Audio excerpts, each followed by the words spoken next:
There was so much talk at Thanksgiving dinner about ingredients that are poisoning us to death. Would love to hear your thoughts on how to respond from an anti-diet perspective. There's two ways that I would go about handling a situation like this. And the first one is just in pure facts. If someone says that, ask them to cite their sources. And I know that seems like a funny thing to do when you're in person sitting at a table with someone, but say, hey, what research are you talking about this? When you say that there's food poisoning us to death, what are you talking about and how exactly is it poisoning us? And ask them to be specific. Say that you want to hear about the results, the discussion, the methods that were used in that research study. You want to know the mechanism of action of how that particular food ingredient or whatever it is poisoning us.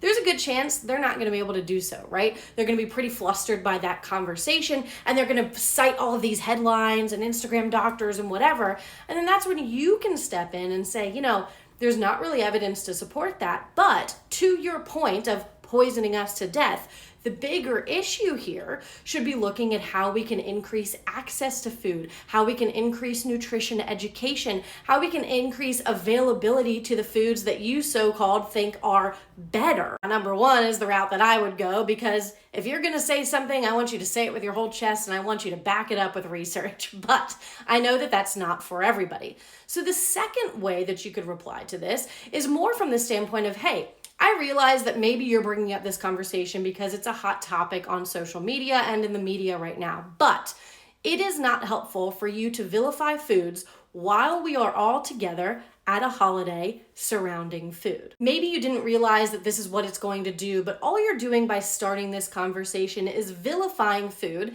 And for some of us who are just trying to enjoy ourselves and give ourselves a little bit more food freedom and availability to eat these foods without guilt, I'd really appreciate if we didn't have a conversation about food in this context.